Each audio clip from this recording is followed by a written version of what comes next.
Александар Вучич прогласи победа на изборите во Србија. Според досега објавените резултати од пребројање 95% од обработените податоци, листата Александар Вучич Србија не смее да запре освоила 46,84%, односно 1.678.619 гласови. Ова значи дека тие ќе имаат 127 мандати во парламентот. Опозицијската Србија против насилство, која не ги признава изборите, освои 23,38% или 837.859 гласови, додека листата на Дачик зема 6,59% од гласовите, или тоа се 236.175 гласа.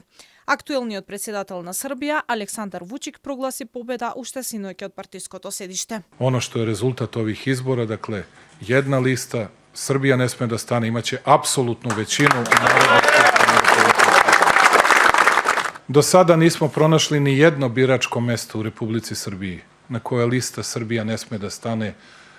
Moguće je da postoji, jer mi gledamo i dalje uzorak, tek smo 2 miliona prebrojali stvarnih glasova. Dakle, moguće je da negde to mesto postoji, ali još ga nismo videli, da lista Srbija ne sme da stane je dobila manji broj glasova и у апсолутном броју него на претходним изборima. Опозицијата не ги признава изборите. Тие вечерва излегуваат на протест во српската престолнина.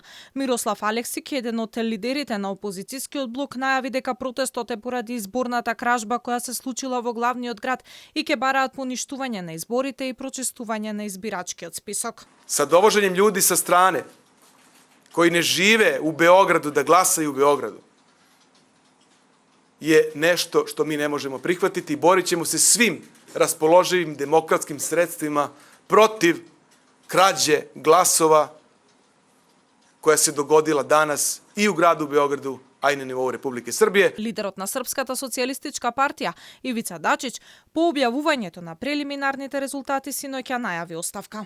Mi nismo zadovoljni rezultatom, uključujući i mene kao lidera ove koalicije. Šta je razlog i uzrok, svakako treba analizirati. Ono što sam vam rekao još na početku kampanje, da smo mi još unapred doneli odluku da kakvi god da budu rezultati, da smo mi spremni da nastavimo saradnju и коалицију со Српском напредном странком. Инаку, ова беа 5 поред вонредни избори во изминатите 11 години во Србија, а 5 малцински партии го поминаа цензусот.